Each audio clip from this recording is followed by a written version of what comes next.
నమస్కారం. N99 news కి స్వాగతం. హెడ్లైన్ చూద్దాం.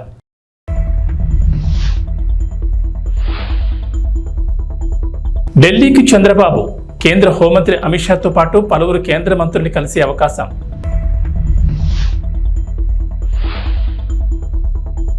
స్థానిక సంస్థల ఎన్నికల్లో బీసీ రిజర్వేషన్ల పెంపు, సీఎం రేవంత్ రెడ్డి ఆదేశాలు.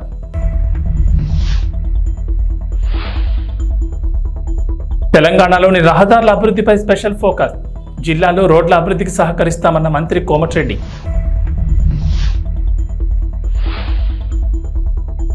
ఏపీ తెలంగాణకు రెడ్ అలర్ట్, పలు జిల్లాల్లో భారీ వర్షాలు. ఆంధ్రప్రదేశ్ ముఖ్యమంత్రి నారా చంద్రబాబు నాయుడు ఇవాళ ఢిల్లీ వెళ్తున్నారు. ఈ పర్యటనలో భాగంగా ఆయన కేంద్ర హోంమంత్రి అమిత్ షాతో పాటు పలువురు కేంద్ర మంత్రులు కలిసే అవకాశం ఉన్నట్లు తెలుస్తోంది. కేంద్ర హోంశాఖ మంత్రి అమిత్ షాను కలిసి ప్రధానంగా విభజన సమస్యలు పరిష్కరించాలని కోరే అవకాశం ఉందని చెబుతున్నారు. అలాగే ఇతర రాజకీయ అంశాలపైన చర్చించే అవకాశం ఉన్నట్లు తెలుస్తోంది. ఇవాళ ఉదయం 11 గంటలకు సచివాలయంలో చంద్రబాబు అధ్యక్షతన కేబినెట్ సమావేశం జరగనుంది. అనంతరం మధ్యాహ్నం 4 గంటలకు ఆయన ఢిల్లీకి వెళ్తారు. రాత్రికి అక్కడే బస చేస్తారు. ఈ నెల 3న చంద్రబాబు ఢిల్లీ వెళ్లి ప్రధాని నరేంద్ర మోడీతో పాటు పలువురు కేంద్ర మంత్రులను కలిశారు. రాష్ట్రానికి సంబంధించిన అంశాలపై చర్చించారు. 2 వారాల వ్యవధిలోనే చంద్రబాబు మరోసారి ఢిల్లీ వెళ్లడం ఆసక్తికరంగా మారింది. మరోవైపు జీపీఎస్ జీవో గెజెట్ నిలిపివేయాలని ముఖ్యమంత్రి చంద్రబాబు ఆదేశించారు. ఈ జీవో జారీ చేయడంపై అధికారులను సీఎం ప్రశ్నించారు. సచివాలయంలో ఆర్థిక శాఖ సమీక్షలో ఈ అంశంపై ఆరా తీసి గత ప్రభుత్వ ప్రతిపాదనపై ఇప్పటి ప్రభుత్వంలో ఉత్తర్వులు ఇవ్వడం ఏంటని అభ్యంతరం వ్యక్తం చేశారు. అతను ప్రభుత్వ పెద్దల దృష్టిలో లేకుండా గెజెట్ ఎలా వచ్చింది అనే వ్యవహారంపై విచారణ చేయాలని ఆదేశించారు. వెంటనే జీవో గెజెట్ను నిలిపివేయాలని, గత ప్రభుత్వ హయాంలో తీసుకొచ్చిన ఈ జీపీఎస్పై ప్రభుత్వ పెద్దలకు తెలియకుండా ఆర్థిక శాఖ రహస్యంగా జీవో, ఆ తర్వాత గెజెట్ విడుదల చేసింది. తెలంగాణలో మరో ఎన్నికల సంబరానికి సమయం దగ్గర పడుతోంది. ఇటీవలే పార్లమెంట్ ఎన్నికలు ముగియగా ఇప్పుడు సర్పంచ్ ఎన్నికలకు సమయం ఆసన్నమైంది. ఇప్పటికే సర్పంచులు, జడ్పీటీసీలు, ఎంపీటీసీల పదవీకాలం ముగియగా త్వరలోనే ఎన్నికలు నిర్వహించేందుకు రేవంత్ రెడ్డి సర్కార్ సన్నద్ధమవుతోంది. ఈ క్రమంలోనే స్థానిక సంస్థల్లో బీసీ రిజర్వేషన్ల పెంపుతో పాటు ఇతర అంశాలపై సచివాలయంలో సీఎం రేవంత్ రెడ్డి ఉన్నత స్థాయి సమీక్షా సమావేశం నిర్వహించారు. స్థానిక సంస్థల ఎన్నికల్లో వెనుకబడిన తరగతుల రిజర్వేషన్లు పెంచడానికి అవసరమైన కార్యాచరణ ప్రణాళిక రూపొందించాలని అధికారులకు రేవంత్ రెడ్డి కీలక ఆదేశాలు జారీ చేశారు. రాష్ట్రంలో కులగణన నిర్వహించాలని ప్రభుత్వం ఇప్పటికే నిర్ణయం తీసుకున్నందున ఆ నివేదిక ఆధారంగా పంచాయతీ ఎన్నికలకు వెళ్లడానికి ఎంత సమయం పడుతుందన్న వివరాలను అధికారులను అడిగి తెలుసుకున్నారు. బీసీ రిజర్వేషన్ల పెంపుతో పాటు స్థానిక సంస్థలకు కేంద్ర ప్రభుత్వం నుంచి వచ్చే నిధులు ఆగిపోకుండా సాధ్యమైన తొందరగా ఎన్నికలు నిర్వహించేందుకు అవసరమైన ప్రణాళిక సిద్ధం చేయాలని రేవంత్ రెడ్డి ఆదేశించారు. ఉమ్మడి రాష్ట్రం నుంచి తెలంగాణలో జరిగిన పంచాయతీ ఎన్నికల వరకు అనుసరించిన విధానాలు, వివిధ రాష్ట్రాల స్థానిక సంస్థల ఎన్నికల్లో బీసీ రిజర్వేషన్లపై సుప్రీంకోర్టులో దాఖలైన కేసులు, వాటి తీర్పులు, పర్యవసానాలను మాజీ మంత్రి జానారెడ్డి వివరించారు. ఇప్పటి వరకు అనుసరించిన రిజర్వేషన్ల విధానాలపై క్రమపద్ధతిలో నివేదిక రూపొందించాలని అధికారులను రేవంత్ రెడ్డి ఆదేశించారు. ఈ విషయంలో పంచాయతీరాజ్ శాఖ నిపుణులు, మాజీ ఉన్నతాధికారుల సలహాలు తీసుకోవాలని, చట్టపరమైన విషయాలు అడ్వకేట్ జనరల్తో చర్చించాలని సూచించారు. తెలంగాణలోని రహదారుల అభివృద్ధిపై స్పెషల్ ఫోకస్ పెట్టామని రోడ్లు, భవనాల శాఖ మంత్రి కోమటిరెడ్డి వెంకటరెడ్డి వెల్లడించారు. ఇప్పటికే హైదరాబాద్ విజయవాడ జాతీయ రహదారిని 4 వరుసల నుంచి 6 వరుసలకు విస్తరించేందుకు నిర్ణయం తీసుకున్నామన్నారు. కేంద్ర అనుమతితో త్వరలోనే టెండర్లు ఆహ్వానించనున్నట్లు చెప్పారు. మహబూబ్ నగర్ జిల్లాలో పర్యటించిన మంత్రి కోమటిరెడ్డి జడ్చర్ల నియోజకవర్గంలో 130 కోట్ల వ్యయంతో చేపట్టే నూతన రహదారుల నిర్మాణాలకు సోమవారం శంకుస్థాపన చేశారు. అనంతరం అక్కడ ఏర్పాటు చేసిన సభలో మాట్లాడిన కోమటిరెడ్డి జిల్లా ప్రజలకు గుడ్ న్యూస్ చెప్పారు. జిల్లాలో రోడ్ల అభివృద్ధికి సహకరిస్తామని చెప్పారు. జడ్చర్ల, మహబూబ్ నగర్, బత్పూర్ను కలుపుతూ కొత్తగా రింగ్ రోడ్ ప్రాజెక్టును తీసుకొస్తామని వెల్లడించారు. హైదరాబాద్, బెంగళూరు జాతీయ రహదారి విస్తరణపైన కీలక ప్రకటన చేశారు. ఈ రహదారిని 12 వరుసలుగా విస్తరించడానికి కేంద్ర మంత్రి గడ్కరీతో మాట్లాడామని చెప్పారు. త్వరలోనే ఈ పనులను కూడా ప్రారంభించేందుకు ప్రయత్నిస్తున్నట్లు చెప్పారు. 6 గ్యారంటీల అమలు దిశగా తమ ప్రభుత్వం పనిచేస్తుందన్నారు. ఇప్పటికే మహిళలకు ఉచిత బస్సు ప్రయాణ సౌకర్యం కల్పించామని, గ్యాస్పై రాయితీ, ఉచిత విద్యుత్ అమలు చేస్తున్నట్లు వెల్లడించారు. తెలుగు మీడియా సోదరులకు, మీ కెమెరామెన్ కానీ, మీ స్టాఫ్కి కానీ కొత్త సంవత్సరం వచ్చిన తర్వాత మొదటిసారి మనం కలవడం జరుగుతుంది. చాలా సంతోషం. మీ అందరూ కూడా శుభాకాంక్షలు తెలియజేసుకుంటూ, తెలంగాణలో కూడా మేము దాదాపు 8 సీట్లు గెలవడమే కాదు, మా ఓటు షేర్ కూడా పెంచుకొని ఒక సుస్థిరమైన పాలన, ప్రజా సంక్షేమమైన పాలన అందిస్తున్నాము. మీ అందరూ కూడా చూస్తున్నారు. ఈరోజు తెలంగాణలో గత 3-4 సంవత్సరాల క్రితం ఫస్ట్ ఆఫ్ ఆల్ 2016లో అనౌన్స్ చేసి 2018 నుంచి రీజనల్ రింగ్ రోడ్ మీద చర్చ జరుగుతుంది తప్ప ముందడుగు పడతలేదు. గత ప్రభుత్వం దాని మీద కొన్ని అనౌన్స్ చేసినప్పుడు యూటిలిటీ చార్జ్ కడతామని చెప్పి ఒప్పుకొని తర్వాత వాళ్ళు మేము కట్టామని చెప్పడం, నేషనల్ హైవే వాళ్ళు దాన్ని బ్యాక్ పోవడం, మళ్ళీ మా గవర్నమెంట్ వచ్చిన తర్వాత నేను వచ్చి గడ్కరీ గారి ఆనరబుల్ మినిస్టర్ గారిని కలిసి సీఎం గారు నేను ఇద్దరం కలిసి వారిని ఒప్పిస్తే వాళ్ళు యుటిలిటీ ఛార్జ్ కూడా మీరు కట్టే అవసరం లేదు, మేమే కట్టుకుంటామని చెప్పి ముందుకు వచ్చి రావడం, దాన్ని వేగవంతం చేసే ప్రక్రియలో ఎలక్షన్ కోడ్ వచ్చినప్పుడు కొద్దిగా ఆలస్యమైంది. మేము అనుకున్న వర్క్స్ అందులో రీజనల్ రింగ్ రోడ్తో సహా హైదరాబాద్ విజయవాడ జాతీయ రహదారిని 6 లేన్లుగా మార్చే, అది ఒక దేశంలోనే ఎక్కువ ట్రాఫిక్ ఉన్న రోడ్డు, 60,000 వెహికల్స్ పర్ డే వస్తాయి. జిఎంఆర్ అనే సంస్థ టోల్ రోడ్ తీసుకొని యాక్చువల్గా 2024లోనే 6 లేన్గా కంప్లీట్ చేయాలి. కానీ వాళ్ళు వివిధ కారణాలు చూపిస్తూ కోర్టుకు వెళ్తూ దాన్ని 6 లేన్గా టేకప్ చేయలేదు. ఎన్నో యాక్సిడెంట్లు అయ్యి ఎంతోమంది చనిపోవడం, ఎంతోమంది హ్యాండిక్యాప్డ్ కావడం జరుగుతుంది. దాన్ని నేను ఎంపీగా ఉన్నప్పుడు ఆనరబుల్ మినిస్టర్ గడ్కరీ గారిని అడిగితే 375 కోట్లతో 17 యాక్సిడెంట్ స్పాట్ గుర్తించి 375 కోట్లు శాంక్షన్ చేయడం జరిగింది. శాంక్షన్ చేసిన తర్వాత 2 సార్లు జిఎంఆర్ వారు కోర్టుకు పోయాను. మళ్ళీ దాన్ని క్యాన్సిల్ చేస్తే 3rd టైం మళ్ళీ టెండర్ పిలిచి నిన్ననే పనులు కూడా ప్రారంభించిన సంగతి మీ అందరికీ తెలుసు. అవి కూడా డిసెంబర్ లోప టెంపరీ రిలీఫ్, అట్లీస్ట్ యాక్సిడెంట్ తక్కువ చేస్తూ హైదరాబాద్ను విజయవాడని వెంటనే 6 లేన్గా చేయాలని చెప్పి ఈరోజు నేను మా ఈఎన్సీ గారు గణపతి రెడ్డి గారు ఇంకా మిగతా అధికారులతో కలిసి మినిస్టర్ గారిని చెప్పడం జరిగింది. త్వరలోనే దాని మీద మీటింగ్ పెట్టి దాన్ని పరిష్కరిస్తామని చెప్పి వారు హామీ ఇవ్వడం జరిగింది. రీజనల్ రింగ్ రోడ్ కూడా దాన్ని సపరేట్గా మీటింగ్ పెడతాను, దాన్ని కూడా రివ్యూ చేద్దామని చెప్పి వారు చెప్పడం జరిగింది. దాంతోపాటు 16 రోడ్లు గత 3-4 సంవత్సరాలుగా పోయిన మా రాష్ట్ర ప్రభుత్వం పట్టించుకోకపోగా కేంద్ర ప్రభుత్వం మీద వాళ్ళు ఒత్తిడి తీసుకురావడం కానీ వాళ్ళని కలవడంగా చేయకపోతే ఆ రోడ్లు పెండింగ్ ఉన్న ఇంపార్టెంట్ రోడ్స్ లిస్టు 16 లిస్టు మీకు ఇస్తాం. మేము ఆ లిస్టు దాన్ని కూడా కొత్త నేషనల్ హైవేగా మారి సక్సెస్ 3వసారి వల్ల సర్ఫేస్ ట్రాన్స్పోర్ట్ మినిస్టర్ అయిన వారిని వెంకటేశ్వర స్వామి మూర్తి విగ్రహంతో సన్మానించడం జరిగింది. తెలంగాణ ప్రభుత్వం తరఫున R&B శాఖ తరఫున నేషనల్ హైవే నిధులు ఎక్కువ ఇవ్వాలని, అలాగే వారు కూడా ఆరోగ్యంగా ఉండాలని వారి సహకారం కోరడానికి రావడం జరిగింది. కొన్ని విషయాలు బ్రీఫ్గా అంతమంది ఉన్న ముఖ్యమంత్రి గారు వేరే వాళ్ళు ఇంకా చాలా మంది విచారుతున్నా 20 నిమిషాల పాటు మాట్లాడి కొన్ని ఆదేశాలు కూడా ఇవ్వడం జరిగింది. మొదటి మీటింగ్లోనే 3వసారి ఈశ్వర్ మళ్ళా ట్రాన్స్పోర్ట్ హైవేస్ మినిస్టర్ కావడం తప్పకుండా నాకు నమ్మకం ఉన్నది. వచ్చే 3 సంవత్సరాల్లోనే రీజనల్ రింగ్ రోడ్తో సహా హైదరాబాద్ విజయవాడ జాతీయ రహదారి కూడా మా ముఖ్యమంత్రి గారు నేను ఇద్దరం కేంద్రం మీద ఒత్తిడి తీసుకొచ్చి మా ఎంపీల సహకారంతో పూర్తి చేస్తాం. పాలిటిక్స్ విషయం రేపు 5-6 సంవత్సరాల క్రితం స్టార్ట్ అయ్యి ఇప్పటికీ 40% పనులు మాత్రం పూర్తయింది. దాని మీద కూడా మంత్రి గారు తీసుకొస్తే వారు అక్కడ ఉన్న అధికారులకు ఆదేశాలు ఇచ్చిండు, టర్మినేట్ చేసి కొత్త టెండర్ పిలిచి వెంటనే పూర్తి చేయాలని చెప్పి మంత్రి గారు హామీ ఇవ్వడం కాదు, ఆదేశాలు ఇచ్చినందుకు మా రాష్ట్ర ప్రభుత్వం తరఫున ముఖ్యంగా ఉప్పల్ నుంచి గట్కేసర్ వరంగల్ పోయే రోడ్, అది యాదగిరిగుట్టకు పోయే రోడ్డు, లక్షలాది మంది పోయే రోడ్, అది మంత్రి గారు ఎమ్మడే స్పందించి అధికారులు ఆదేశించినందుకు మా రాష్ట్ర ప్రభుత్వం తరఫున మా ముఖ్యమంత్రి గారి తరఫున నా తరఫున మంత్రి గారికి ధన్యవాదాలు తెలియజేస్తున్నాం. ఇంకా కూడా మిగిలిన విషయాలన్నీ కూడా త్వరలోనే పిలిపించుకొని రివ్యూ చేసుకొని పూర్తిగా తెలంగాణకు సహకరిస్తామని చెప్పి మంత్రి గారు. ఉక్రెయిన్తో యుద్ధాన్ని ముగించేలా రష్యా అధినేత వ్లాదిమిర్ పుతిన్తో మాట్లాడాలని భారత్కు అగ్రరాజ్యం అమెరికా విజ్ఞప్తి చేసింది. ఈ వివాదానికి శాశ్వత పరిష్కారం లభించేలా కృషి చేయాలని కోరింది. భారత్ రష్యా బంధం సుదీర్ఘమైందని ఈ సందర్భంగా గుర్తు చేసింది. ఈ క్రమంలో మాస్కో కాయు మంచి జరుగుతున్న యుద్ధానికి ముగింపు పలికేలా భారత్ జోక్యం చేసుకోవాలని కోరింది. ఇందుకు తన దీర్ఘకాల సంబంధాన్ని ఉపయోగించుకోవాలని సూచించింది. ఈ మేరకు అమెరికా స్టేట్ డిపార్ట్మెంట్ ప్రతినిధి మాథ్యూ మిల్లర్ సోమవారం విలేకరుల సమావేశంలో మాట్లాడుతూ ఢిల్లీ మాస్కోల మధ్య బలమైన సంబంధాలున్నాయన్నారు. ఈ నేపథ్యంలో యుఎన్ చార్టర్ను గౌరవించాలని పుతిన్కి చెప్పాలని కోరారు. పుతిన్ చట్టవిరుద్ధమైన యుద్ధం చేస్తున్నారని ఆరోపించారు. ఉక్రెయిన్ ప్రాదేశిక సమగ్రతను, సార్వభౌమత్వాన్ని గౌరవించమని పుతిన్కి సూచించాలని మిల్లర్ పేర్కొన్నారు. ఆంధ్రప్రదేశ్లో కూటమి ప్రభుత్వం ఎన్నికల సమయంలో ఇచ్చిన హామీలను ఒక్కొక్కటిగా అమలు చేస్తోంది. ఇప్పటికే పలు పథకాలను అమలు చేయగా మరికొన్ని అమలు చేసేందుకు సిద్ధమవుతున్నాయి. తాజాగా ఎస్సీ, ఎస్టీ, డ్వాక్రా మహిళలకు సంబంధించి ప్రభుత్వం కీలక నిర్ణయం తీసుకుంది. ఉన్నతి పథకం కింద డ్వాక్రా మహిళలకు ఇచ్చే వడ్డీ లేని రుణాలు పరిమితి 5 లక్షలకు పెంచారు. మొన్నటి వరకు ఈ పథకం కింద వారికి ఇచ్చే 0 వడ్డీ రుణాల పరిమితి 2 లక్షలు ఉంది. ఇప్పుడు దాన్ని 5 లక్షలకు పెంచింది. మహిళల జీవనోపాధి కింద ఒక్కొక్కరికి కనిష్టంగా 50,000 నుంచి గరిష్టంగా 5 లక్షల వరకు వడ్డీ లేని రుణాన్ని ఇస్తారు.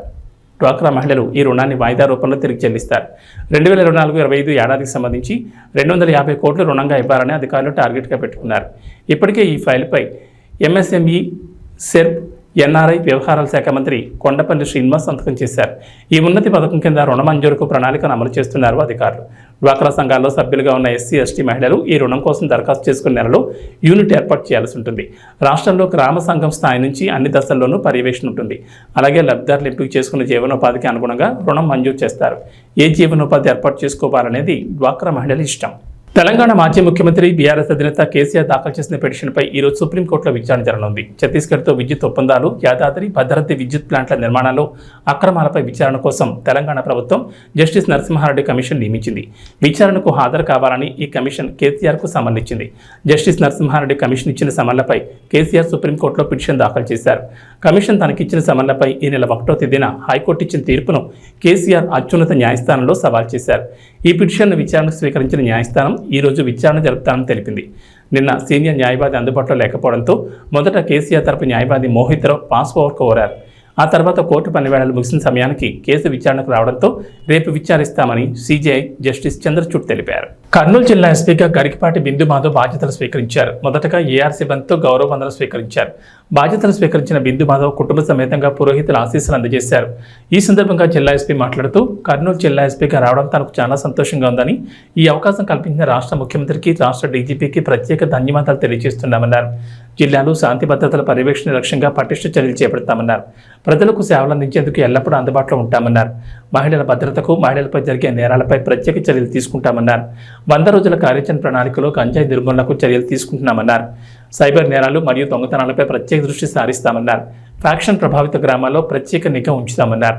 అన్ని ప్రభుత్వ శాఖల సహకారం, సమన్వయంతో కలిసి పనిచేస్తామన్నారు. సమస్యతో వచ్చిన ప్రతి ఒక్క బాధితుడికి తక్షణ పరిష్కారం అందేలా కృషి చేస్తామన్నారు. జిల్లా పోలీసులను అప్రమత్తం చేసి నేరాల నివారణకు గట్టి చర్యలు తీసుకుంటామన్నారు. ట్రాఫిక్ సమస్యను పరిష్కరిస్తామన్నారు. సీసీ కెమెరాల నిఘాను బలోపేతం చేస్తామని, జిల్లా పోలీస్ శాఖకు జిల్లా ప్రజలు మరియు మీడియా వారు తమ వంతు సహకారం అందించాలని కోరుకుంటున్నామన్నారు.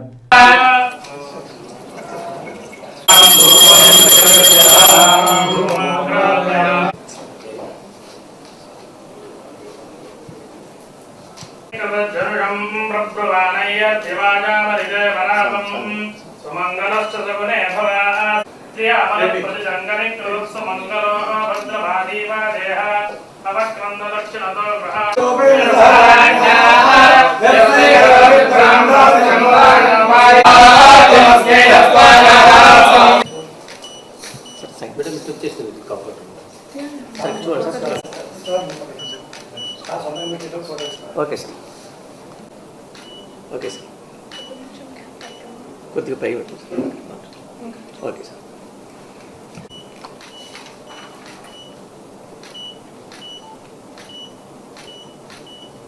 కర్నూలు లాంటి ప్రెస్టీజియస్ డిస్ట్రిక్ట్కి ఎస్పీగా ఛార్జ్ తీసుకున్నందుకు I'm very happy. Honourable CM sir అట్లనే డీజీపీ సార్కి ఈ ఆపర్చునిటీ ఇచ్చినందుకు ఐఎమ్ వెరీ థ్యాంక్ఫుల్. అట్లనే కర్నూలులో జనరల్ ఫోకస్ ఏరియాస్ ఏంటి అనేది అది క్రైమ్ రివ్యూ తర్వాత I will be able to know, దాని మీద మాట్లాడతాను.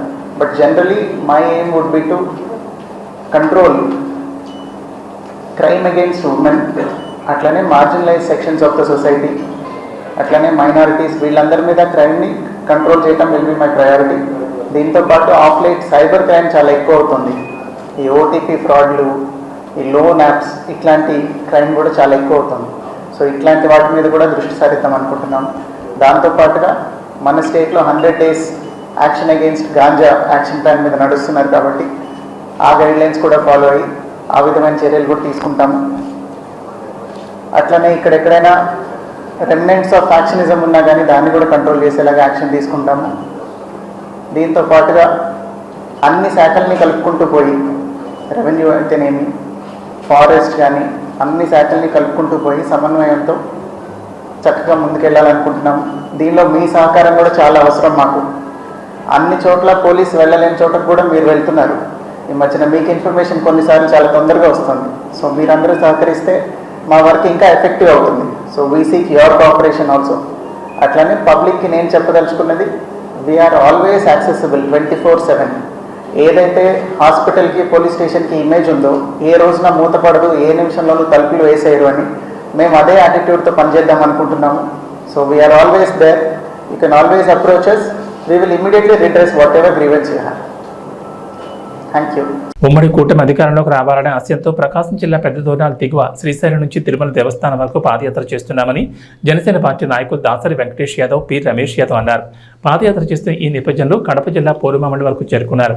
విషయం తెలుసుకున్న పోరుమామిళ్ల జనసేన పార్టీ నాయకులు సేలంశెట్టి లక్ష్మయ్య, నగిరి రమణయ్య, గాలి రామకృష్ణ, ఆర్ రామ్మోహన్, గాలి కాశయ్య, రాళ్లపల్లి ప్రసాద్, బండి మోహన్లు పాదయాత్ర చేస్తున్న జనసేన పార్టీ నాయకులను పార్టీ కార్యాలయంలోకి ఆహ్వానించి పూలమాలలు వేసి సంఘీభావం తెలిపారు.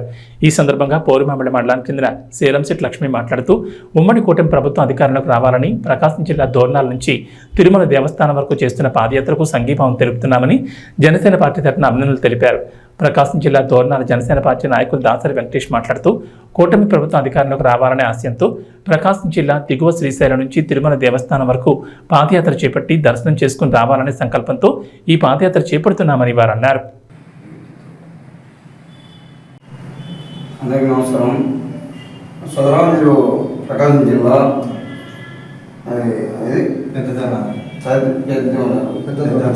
మీరు వచ్చారు. మీ ఆశయం ఏంటి? ఎందుకు పాదయాత్ర చేస్తున్నారు? మీ ఆశయం ఎందుకు పాదయాత్ర ఎందుకు కోరుతున్నారు? పోయేదానికి మీ ఆశయం తెలియవచ్చు. అందరికీ నమస్కారం. టీడీపీ నాయకులకి, జనసేన నాయకులకి, కార్యకర్తలకు అందరికీ పేరు ధన్యవాదాలు. రాష్ట్రంలో ఎన్డీఏ కూటమి భారీ విజయం సాధించాను. దాంతోపాటు భారీ విజయం టీడీపీ అధ్యక్షుడు చంద్రబాబు నాయుడు గారు సీఎంగా కావాలని, అలాగే జనసేన అధ్యక్షుడు పవన్ కళ్యాణ్ గారు డిప్యూటీ సీఎం అవ్వాలని మా కోరిక మేరకు మేము తిరుమల వెంకటేశ్వర స్వామికి మొక్కున్నాము. వాళ్ళిద్దరూ అసెంబ్లీలో అడుగు పెడితే మేము పాదయాత్ర చేస్తామని మా పెద్దనాల గ్రామం నుంచి, అలాగే మేము అనుకున్నట్టుగానే చంద్రబాబు నాయుడు గారు సీఎం అయినారు.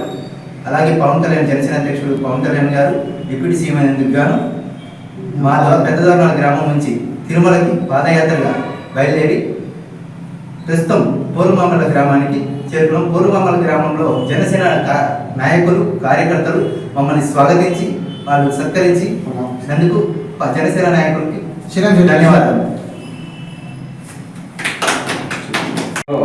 ఆనాడు టీడీపీ అయితేమి, జనసేన అయితేమి, బీజేపీ అయితేమి మన పవన్ కళ్యాణ్ పిలుపు మేరకు అదే ఆశయంతో మన సోదరులు కష్టపడి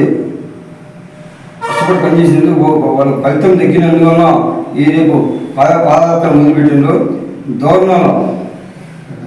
ప్రకాశం జిల్లా దోర్నాల నుంచి మొదలుపెట్టి ఇప్పటికి 10 చేరుకోవడం జరిగింది. వాళ్ళ ఆశయం నెరవేరినందుకు మేము కూడా వాళ్ళకు మనస్ఫూర్తిగా ధన్యవాదాలు తెలుపుతున్నాం. ఆ ఏడుకొండ స్వామి ఉండడు అనేది ఇది ఒక నిదర్శనం. కానీ ఆ ఏడుకొండ వాడు ఏదైతే ముక్కున్నామో అన్నీ నిలబడతాయని అందరికీ తెలుసు. మేము కూడా గతంలో పాదయాత్ర చేసాం. మేము కూడా త్వరలో పోవాలా. అది ఎప్పుడు పోవాలో ఆయన పిలిపించుకుంటూ పోగలుగుతాము. ఈ కూటమిలో పవన్ కళ్యాణ్ ఏదైతే ఓటు శివుడు అనే భాగంలో ఏదైతే చెప్పాడో ఆనాడు ఆ ఆశయం నెరవేరింది. కాబట్టి జనసేన ఎక్కడైతే అభ్యర్థులు నిలబెట్టిందో వాళ్ళకు అందరూ సహకరించి గెలిచినందుకు, అట్లనే సన్మానాలు ఎక్కడైతే మొత్తం కూటమి అభ్యర్థులు ప్రతి చోట బీజేపీ అయితే, జనసేన అయితే కూటమిలో భాగంగా గెలిచినందుకు సందర్భంగా ఆనాడు ఏడుకొండ స్వామిని ముక్కునేది. కాబట్టి వాళ్ళ ముక్కు నెరవేర్చినందుకు ఆ ఏడుకొండ స్వామి గారికి పాదయాత్ర అంటే ఆశయమాశ కాదు. దోర్నాలు అంటే ప్రకాశం జిల్లా దోర్నాలు ఉమ్మడి కూడా 300 కిలోమీటర్లు పాదయాత్ర చేసిన మన సోదరులకు మనస్ఫూర్తిగా జనసేన తరఫున మా నాయకుడు పవన్ కళ్యాణ్ తరఫున వాళ్ళు కూటమిలో భాగంగా వీళ్ళకు మంచి జరగాలని ప్రజలకు మంచి జరగాలని ఏడుకోవాలని మేము మా నాయకుల తరఫున మేము తెలిసి ఉంచి నమ్ముకుంటున్నాం. కూటమిలో భాగంగా ప్రతి ఒక్కరికి న్యాయం జరిగే విధంగా ఉండాలని మన సోదరులు కూడా ఆజ్ఞ ఏడుకొండ స్వామి ఎలగలో ఉంటారని నేను మనస్ఫూర్తి కోరుకుంటే జై జనసేన జై Janasena. Icon star Allu Arjun much awaited movie Pushpa 2 the rule Sukumar దర్శకత్వం వహిస్తున్న ఈ చిత్రంలో రష్మిక మందన హీరోయిన్ గా నటిస్తోంది. ఫహాద్ ఫాజిల్, రావు రమేష్, సునీల్, అనసూయ వంటి నటినట్లు ఈ చిత్రంలో కీలక పాత్రలో పోషిస్తున్నారు. దేవిశ్రీ ప్రసాద్ మ్యూజిక్ అందిస్తున్న ఈ చిత్రం డిసెంబర్ 6న గ్రాండ్ గా రిలీజ్ కానుంది. అయితే ఆగస్టు 15న సినిమా రిలీజ్ చేస్తామని మూవీ టీం ప్రకటించినప్పటికీ షూటింగ్ భారీగా బ్యాలెన్స్ ఉండడంతో వాయిదా వేకి తప్పలేదు. అయితే తాజాగా ఈ సినిమా షూటింగ్ పై కొంత రూమర్స్ వినిపిస్తున్నాయి. అవేంటంటే పుష్ప 2కి ఇంకా 30 రోజుల పైగా షూటింగ్ బ్యాలెన్స్ ఉన్నట్లు టాక్. ప్రస్తుతానికైతే షూటింగ్ బ్రేక్ ఇచ్చింది మూవీ టీం. దీంతో అల్లు అర్జున్ తన ఫ్యామిలీతో కలిసి 2-3 వారాల వెకేషన్ కూడా వెళ్ళొచ్చారు. ఈ సందర్భంగా బన్నీ లుక్ చూసి ఫ్యాన్స్ కూడా వాకయ్యారు. ఎందుకంటే పుష్ప 2లో బన్నీ గడ్డంతో కనిపించాల్సి ఉంది. దీనికోసమే 2 ఏళ్లుగా గడ్డం లుక్ను అలా మెయింటైన్ చేస్తూ వచ్చారు. కానీ రీసెంట్గా కనిపించిన లుక్లో గడ్డం తీసేశారు అల్లు అర్జున్. దీంతో పుష్ప 2 షూటింగ్ ఇప్పుడిప్పుడే మొదలయ్యే అవకాశం లేదని ఫ్యాన్స్ ఫిక్స్ అయిపోయారు. మరి ఇది ఎప్పుడు మొదలవుతుందో, 30 రోజుల షూటింగ్ ఎప్పుడు పూర్తవుతుందో చూడాలి. టీమిండియా మాజీ క్రికెటర్లు యువరాజ్ సింగ్, హర్భజన్ సింగ్, సురేష్ రైనాలు చిక్కుల్లో పడ్డారు. World championship of legends 2024 title సాధించిన తర్వాత జరుపుకున్న సెలబ్రేషన్స్ వివాదాస్పదంగా మారాయి. దీంతో సోషల్ మీడియాలో వీరిపై విమర్శలు వ్యక్తమవుతున్నాయి. దేశం మొత్తం హీరోలుగా భావించే మీరు దివ్యాంగులను అవమానపరిచేలా వ్యవహరించడం కరెక్టేనా అనే ప్రశ్నలు తలెత్తున్నాయి. ఇటీవల జరిగిన వరల్డ్ ఛాంపియన్షిప్ ఆఫ్ లెజెండ్స్ 2024 ఫైనల్లో యువరాజ్ సింగ్ సారథ్యంలో ఇండియా ఛాంపియన్స్ జట్టు పాకిస్తాన్ ఛాంపియన్స్ జట్టును ఓడించింది. ఈ విజయం దక్కడంపై టీమిండియా మాజీ ప్లేయర్లు సంతోషం వ్యక్తం చేశారు. తమదైన శైలిలో సంబరాలు జరుపుకున్నారు. సంబరాల్లో భాగంగా యువరాజ్ సింగ్, హర్భజన్ సింగ్, సురేష్ రైనాలు బాలీవుడ్ చిత్రం బ్యాడ్ న్యూస్లోని తౌబా తౌబా హుక్ స్టెప్ను ఇమిటేట్ చేస్తూ వీడియో చేశారు. ఇందులో వారు నడుం పట్టుకుని కుంటుకుంటూ నడుస్తూ యాక్ట్ చేశారు. ఈ వీడియోను సోషల్ మీడియాలో పంచుకున్న ఈ ప్లేయర్లు 15 రోజుల లెజెండ్స్ క్రికెట్ తర్వాత మా శరీరాలు కూడా తౌబా తౌబా అయ్యాయి, నొప్పులు ఎక్కువైపోయాయి, ఇది మా ప్రస్తుత పరిస్థితి తెలిపే తౌబా తౌబా అంటూ రాసుకొచ్చారు. ఈ వీడియోను బ్యాడ్ న్యూస్ చిత్రంలోని నటులు విక్కీ కౌశల్, కరణ్కు ట్యాగ్ చేశారు. ఇక్కడే అసలు వివాదం మొదలైంది. ఇక వాతావరణ విషయానికి వస్తే తెలంగాణకు హైదరాబాద్ వాతావరణ కేంద్ర అధికారులు రెయిన్ అలర్ట్ జారీ చేశారు. ప్రస్తుతం రాష్ట్రంపై నైరుతి రుతుపవనాలు చురుగ్గా కదులుతున్నట్లు వెల్లడించారు. రుతుపవనాలతో పాటు ద్రోణి ప్రభావంతో రాష్ట్రంలో నేటి నుంచి రానున్న 3 రోజుల పాటు వర్షాలు కురుస్తాయని చెప్పారు. వాయువ్య బంగాళాఖాతంలో 19న అల్పపీడనం ఏర్పడే అవకాశం ఉన్నట్లు అధికారులు అంచనా వేశారు. కొన్ని జిల్లాల్లో అతి భారీ వర్షాలు, మరికొన్ని జిల్లాల్లో భారీ వర్షాలు కురుస్తాయని చెప్పారు. ములుగు, భద్రాద్రి కొత్తగూడెం, వరంగల్, మహబూబాబాద్, హనుమకొండ, మంచిర్యాల, జయశంకర్, భూపాలపల్లి జిల్లాలో ఇవాళ భారీ వర్షాలకు ఛాన్స్ ఉందన్నారు. ఈ మేరకు ఆయా జిల్లాలకు ఎల్లో అలర్ట్ జారీ చేశారు.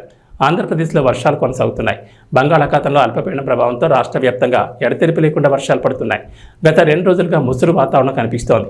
ఈ నెల 19న మధ్యమ మధ్య వాయువ్య బంగాళాఖాతంలో మరో అల్పపీడనం ఏర్పడే అవకాశం ఉందని అంచనా వేస్తున్నారు. ఈ ప్రభావంతో రాబోయే 5 రోజుల్లో రాష్ట్రంలో విస్తారంగా వర్షాలు కురుస్తాయని వాతావరణ శాఖ అంచనా వేస్తోంది. మంగళవారం రాష్ట్ర వ్యాప్తంగా తేలికపాటి నుంచి ఓ మోస్తరు వర్షాలు, బుధవారం కోస్తా జిల్లాలో భారీ వర్షాలకు అవకాశం ఉందంటున్నారు. గురు, శుక్రవారాల్లో కోస్తా జిల్లాలో భారీ నుంచి అతి భారీ వర్షాలు పడతాయని, సముద్రం అలజడిగా ఉంటుందని, అందుకే మత్స్యకారులు వేటకు వెళ్లొద్దని వాతావరణ శాఖ అధికారులు సూచించారు. ఏబీ బులెటిన్ విశేషాలు.